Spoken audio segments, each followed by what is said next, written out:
औज़ुबिल्लाहिमिनश्शैतानिर्रजीम बिस्मिल्लाहिर्रहमानिर्रहीम अस्सलाम वालेकुम जी। मैं सरफराज अहमद में आपकी खिदमत में हाज़िर हूँ। आज का हमारा टॉपिक है इंटेलिजेंस के हवाले से। सबसे पहले तो आपको टेस्ट के हवाले से, जब इसमें या पीपीएससी के या पीएससी का जो टेस्ट आता है उसमें एक चीज़ ज़रूरी जो आपने समझनी है वो ये है कि इंटेलिजेंस है क्या। इंटेलिजेंस बेसिकली कोई क्वालिटी नहीं है, जैसे कि हाइट वेट इक्वालिटी होती है जिसको हम जो है वो तमाम जनरेशन्स के लिए सेम मीनिंग्स में मैयर करते हैं दुनिया में तमाम जगह पर।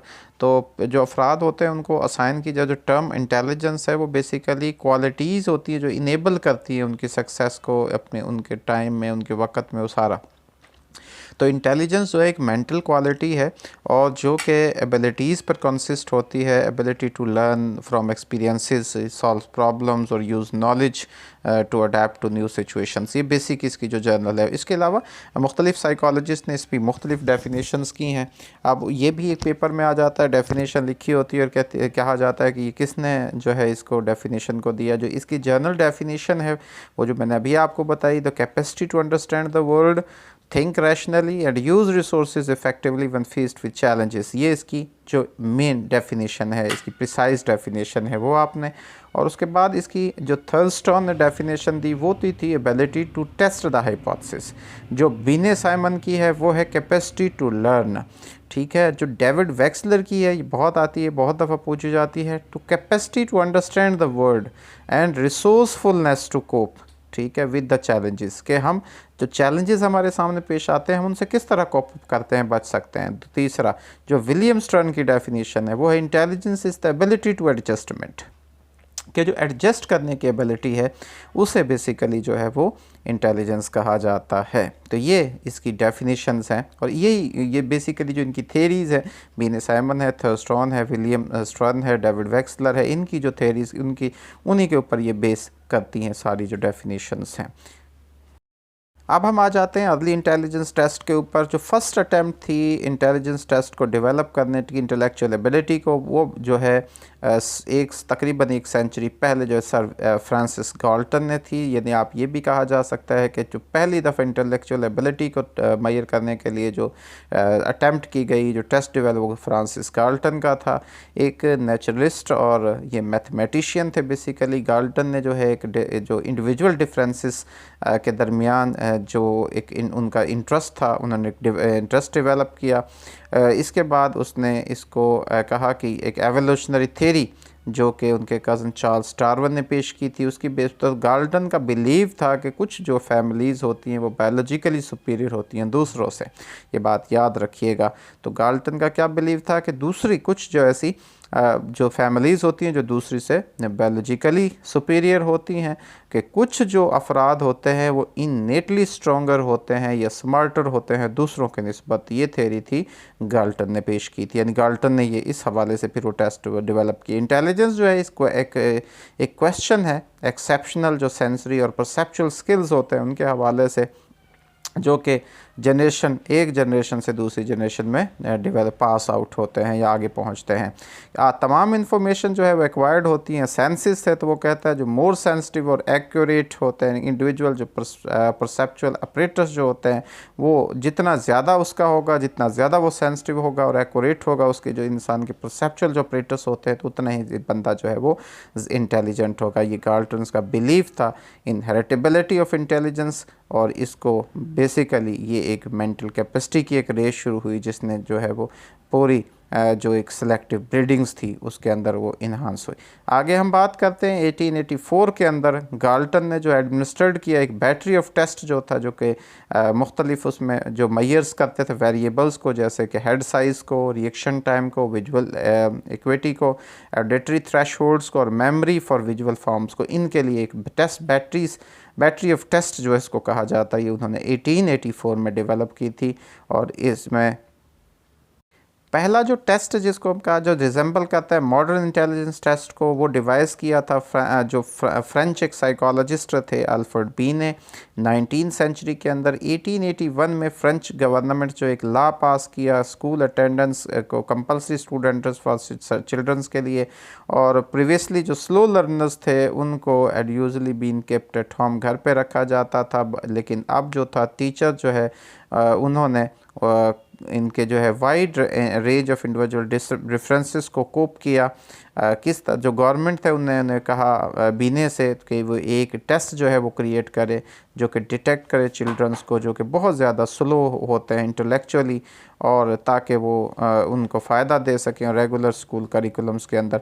तो बीने ने अज्यूम किया था कि जो इंटेलिजेंस है उसको मेजर किया जा सकता है बाय टास्क, उन कामों के ज़रिए that required reasoning and problem solving abilities, जो कि रीजनिंग और प्रॉब्लम सॉल्विंग एबिलिटीज़ के लिए ज़रूरी होते हैं, बजाय उसने जो है वो परसेप्चुअल मोटर स्किल्स के हवाले से। तो अब यहाँ पे आपने जो इम्पोर्टेंट पॉइंट जो है इसमें याद रखना है बीने का, कि उसने क्या कहा था कि हम इंटेलिजेंस को मेजर कर सकते हैं किसको, रीजनिंग को और प्रॉब्लम सॉल्विंग एबिलिटीज़ को मेजर करके, ये आपने याद रखना है। फिर उन्होंने इनकी कोलैबोरेशन होती है फ्रेंच साइकोलॉजिस्ट थिफाइल सिमंस के साथ, तो बीने ने पब्लिश किया इस तरह का एक टेस्ट 1905 में, उसको फिर रिवाइज किया गया 1908 में, और अगेन उसको रिवाइज किया गया 1911 में, ठीक है, जिसको बीने साइमन स्केल कहा जाता है। तो बीने का जो था वो जो इसमें रीज़न था, देखिए एक स्लो और डल जो चाइल्ड है was likely a normal child, जिसकी जो मेंटल ग्रोथ होती है वो रिटार्टेड होती है। अब वो कहता है जब वो टेस्ट के ऊपर जो स्लो चाइल्ड्स होते हैं वो एक यंगर नॉर्मल चाइल्ड की तरह जो है वो परफॉर्म करते हैं, जबकि एक जो मेंटल एबिलिटीज़ होती हैं एक ब्राइट चाइल्ड की वो कैरेक्टरिस्टिक्स होते हैं ओल्डर चिल्ड्रंस के जैसे। तो बीने ने एक स्केल जो है वो डिवाइस किया, स्केल जो था टेस्ट आइटम्स जो कि increasing difficulty that measure the kind of changes intellectually ordinary associated with growing childrens, उनके साथ, यानी जो कि इंटेलेक्चुअली जो ग्रोइंग कर रहे थे चिल्ड्रन। तो वो कहता है कि जो एक चिल्ड्रन जो है वो ज़्यादा हायर होगा वो इसमें ज़्यादा करेक्टली ज़्यादा क्वेश्चंस को आंसर्स करेगा, और जो उसका जो हायर मेंटल एज है वो जो है उसकी वो कहलाएगी। तो यानी जितना को जो स्कोर जो उसमें करेगा उस टेस्ट में ज़्यादा स्कोर को हल करेगा उतना ही उसकी मेंटल एज जो है ज़्यादा। अब जो कॉन्सेप्ट था मेंटल एज का वो क्रिटिकल था बीने मेथड के लिए, इन्होंने मेथड जो है वो मेंटल एज का यूज़ किया और इसको कंपेयर किया गया क्रोनोलॉजिकल एज के साथ जो कि डेट ऑफ बर्थ के साथ करती है, तो जिसको हमने क्रोनोलॉजिकल एज कहा। तो दो एज होती है, मेंटल एज और क्रोनोलॉजिकल एज, इन दोनों को डिवाइड किया जाता है, 100 से मल्टीप्लाई किया जाता है, तो फिर आगे हम आपको बताएंगे कि इस तरह से आईक्यू फिर मेजर किया जाता है।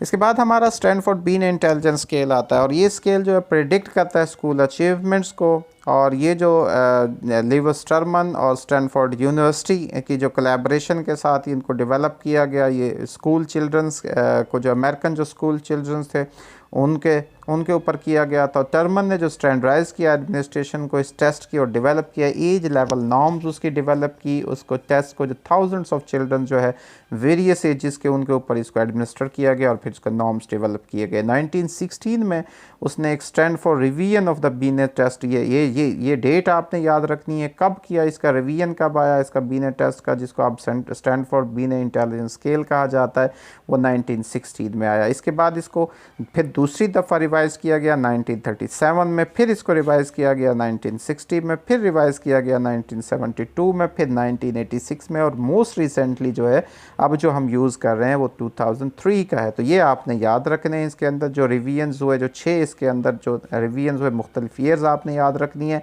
इसमें एज की बजाय जो स्टैनफोर्ड बीने जो है वो स्टिल वो कहता है one of the most frequently used ये साइकोलॉजिकल टेस्ट है इसके। तो जो टर्मन था जिसकी हम बात करें, उसने एक बीने के कॉन्सेप्ट को रिटेन किया, और उसमें कॉन्सेप्ट ऑफ मेंटल एज का जो हम पहले भी जिस पे बात कर चुके थे, वो कहता है हर टेस्ट जो है आइटम्स वाज एज ग्रेडेड होती हैं at the level at which the substantial majority of the childrens pass it. एक जो चाइल्ड्स मेंटल एज होती है उसको वो हासिल होती है जब हम उसको समिंग करते हैं नंबर ऑफ़ आइटम्स को जो पास होती हैं ईच लेवल पर। तो टर्मन ने इसके लिए कन्वीनियंट इंडेक्स ऑफ इंटेलिजेंस जो सजेस्ट किया जर्मन साइकोलॉजिस्ट विलियम स्टर्न ने, और जो ये इंडेक्स था इंटेलिजेंस क्वोशिएंट कहा गया इसको, और ये एक्सप्रेस करता है इंटेलिजेंस को as a ratio of mental age of the chronological age. तो ये IQ जो is equal to mental age but a chronological age multiply by 100, ये किसका था, विलियम स्टर्न का था। ये आपने याद रखना है, ठीक हो गया जी। इसको आपने ये फार्मूला भी आपने अच्छी तरह से इसको याद रखना है।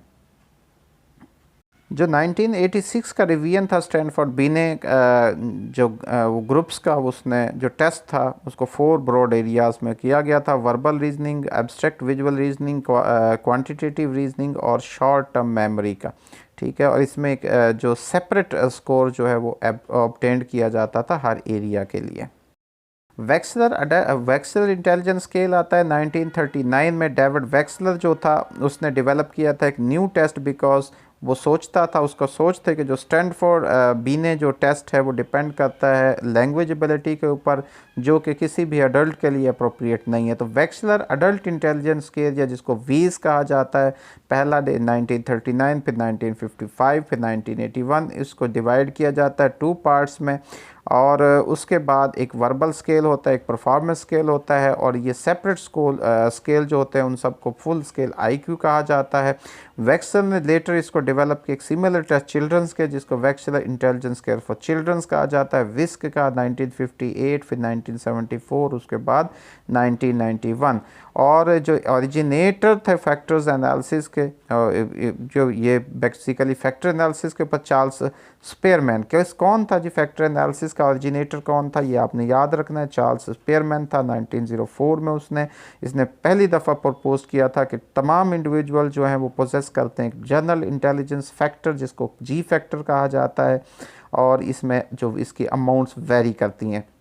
एक जो पर्सन है उसको डिस्क्राइब किया, एक पर्सन को could be described as generally bright या जनरली डल, वो डिपेंड करता है उसकी अमाउंट ऑफ जी के ऊपर। अगर अमाउंट ऑफ जी हाई है तो वो जो पर्सन है वो ब्राइट होगा, अगर उसकी जो अमाउंट ऑफ जी लेस है या कम है तो वो जो है डल होगा।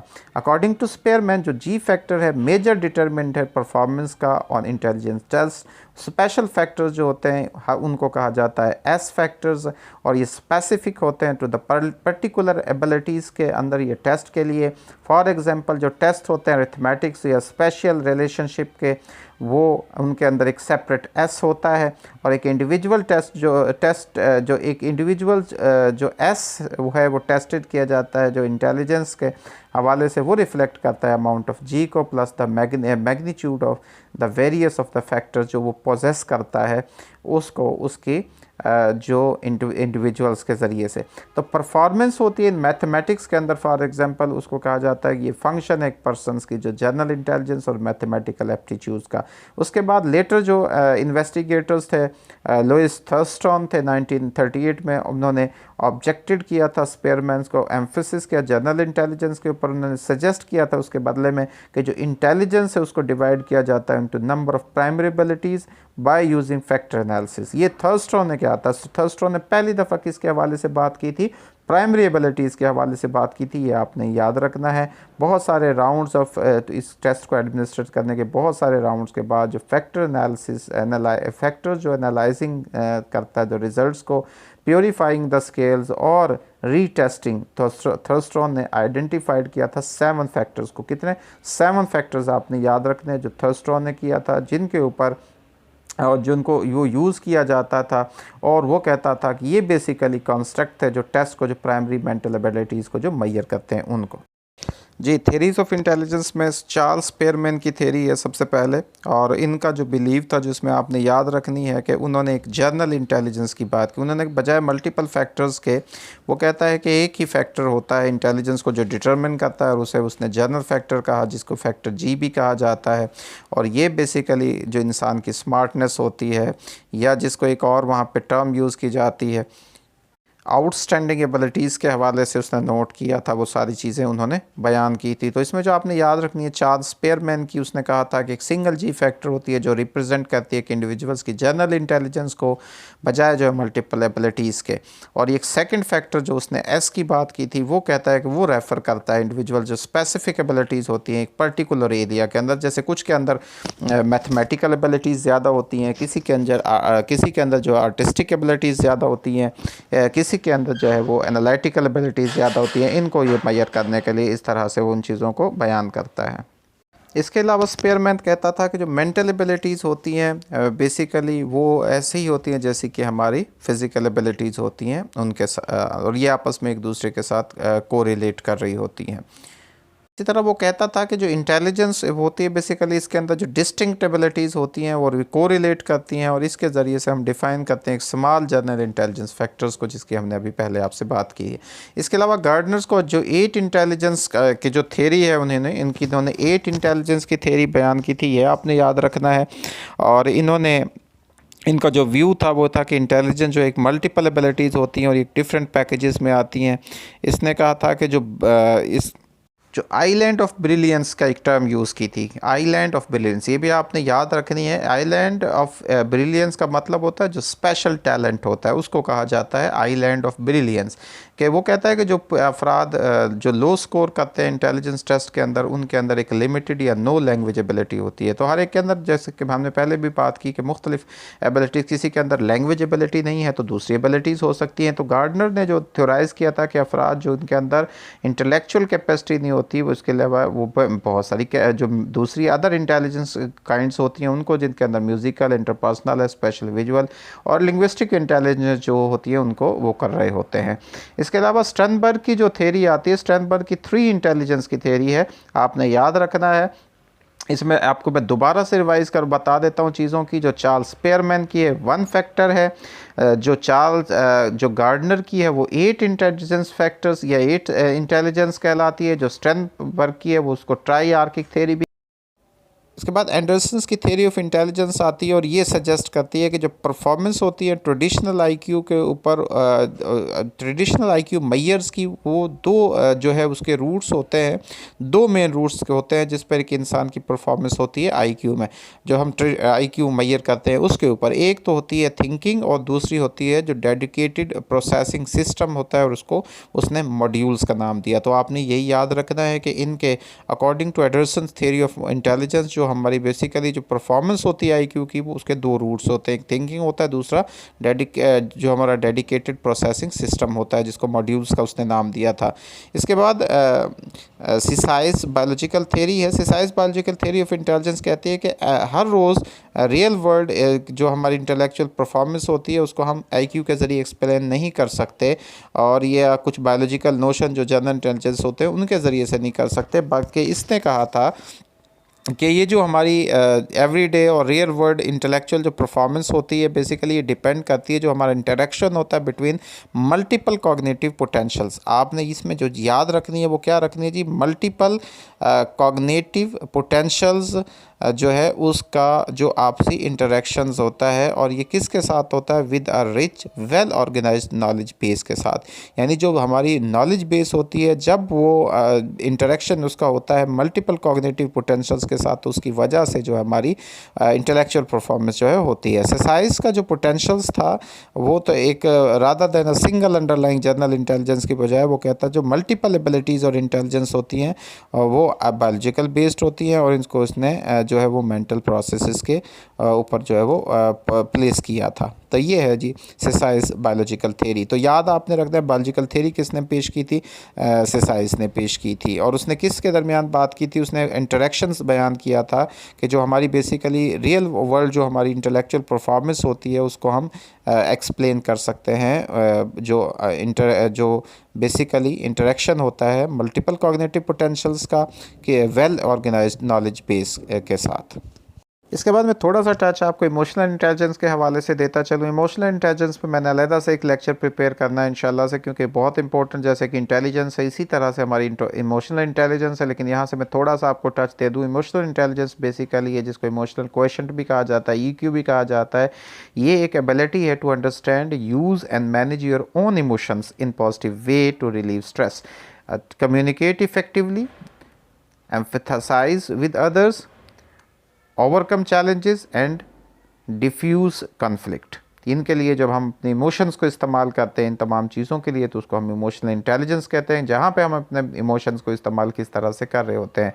तो मेयर और सेलोवे जो थे उसने सजेस्ट किया था कि 4 बेसिकली क्रिटिकल कंपोनेंट होते हैं इमोशनल इंटेलिजेंस के।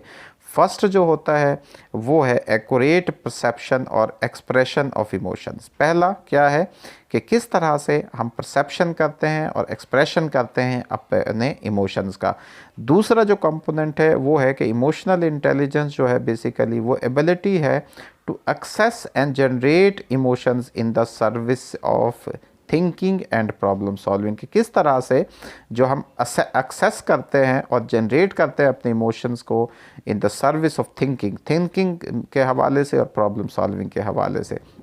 इसका third component of emotional intelligence आता है वो बेसिकली है understanding emotions and emotional meanings.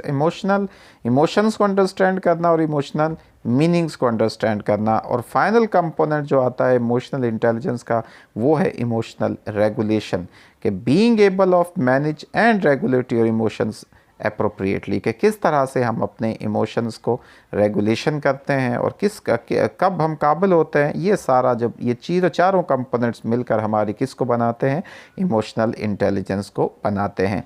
एक छोटा सा कि जनरल लर्निंग डिसेबिलिटीज़ क्या होती है। जनरल लर्निंग डिसेबिलिटीज़ बेसिकली इसको डिफ़ाइन किया जाता है एक सब एवरेज इंटेलेक्चुअल फंक्शनिंग है, और ये इसको इंडेक्स्ड किया जाता है बाय एन IQ स्कोर्स के, और अंडर 70 है यानी 70 से बिलो अगर IQ आता है तो उसको हम कहा जाता है जनरल लर्निंग डिसेबिलिटीज़। और ये डेफिसिट होता है इन एडेप्टिव बिहेवियरल फंक्शनिंग के अंदर।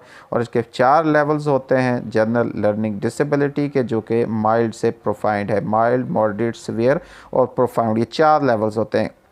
नंबर ऑफ़ बायोलॉजिकल फैक्टर्स जो है वो इम्प्लिकेटेड करते हैं जनरल लर्निंग डिसेबिलिटी के अंदर, जिसके अंदर मेटाबॉलिक डिसऑर्डर्स आ जाते हैं, PQ टे-सैक डिजीज़ आ जाती है, क्रोमोसोमल डिसऑर्डर्स आ जाते हैं, डाउन सिंड्रोम है, फ्रजाइल एक्स है, ट्राइसोमी 13 है और ट्राइसोमी 18 है। इसके अलावा प्रीनेटल एक्सपोजर टू रिब्यूला, हब, सेफिलीज़ और ड्रग्स आ जाती हैं जैसे कि अल्कोहल वगैरह। और कुछ एविडेंस आते हैं जो कि इंटेंसिव और कंप्रीहेंसिव जो है एजुकेशनल इंटरवेंशंस में, और इसके अलावा बहुत सारे अर्ली इन लाइफ में एडमिनिस्टर किए जाते हैं, और ये हेल्प करते हैं जो level of learning general learning disabilities होती हैं उनको करने के लिए। तो ये सारा जनरल लर्निंग डिसेबिलिटीज़ पे हमारे एक अलहदा से लेक्चर भी मौजूद है। इंशाल्लाह मज़ीद भी इसकी हवाले से आपको डिटेल प्रोवाइड की जाएंगी। उम्मीद है कि आपको ये लेक्चर पसंद आया होगा। आपकी इंटेलिजेंस के हवाले से बहुत सारी क्यूरीज़ कवर हो गई होंगी, और इंशाल्लाह आप पब्लिक सर्विस कमीशन के टेस्ट के लिए और दूसरे आम जो कोई भी टेस्ट है, इम्तहान है, क्वेश्चन है इंटेलिजेंस के हवाले से उसके मुकम्मल उसके लिए प्रिपेयर हो गए होंगे। अल्लाह ताला से दुआ है कि अल्लाह ताला आपकी ज़िंदगी में कामयाबियाँ नसीब फरमाए, आपकी ज़िंदगी में खुशियाँ नसीब फरमाए, अल्लाह ताला आपकी ज़िंदगी में आसानियाँ नसीब फरमाए और आसानियाँ तकसीम करने की तौफीक नसीब फरमाए। आपका बहुत शुक्रिया। अल्लाह।